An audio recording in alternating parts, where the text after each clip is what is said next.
खतरनाक समंदरी तूफान ने शहरों का रुख कर लिया। इंतजामिया ने अलर्ट जारी कर दिया। शहरियों को घरों में रहने की हिदायत। समंदरी तूफान फ्रेंस्टाइन अमरीकी रियासत लुजियाना से टकरा गया। गैर मुल्की खबर रसां एजेंसी के मुताबिक लुजियाना के साहिली शहर मॉर्गन सिटी से रिहायशियों का बड़े पैमाने पर इनखला कर दिया गया।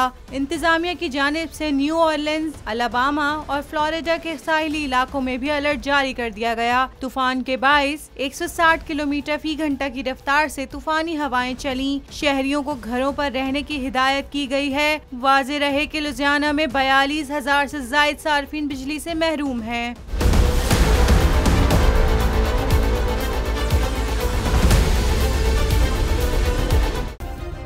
सब्सक्राइब करें और बेल दबाएं ताकि कोई खबर रह न जाए।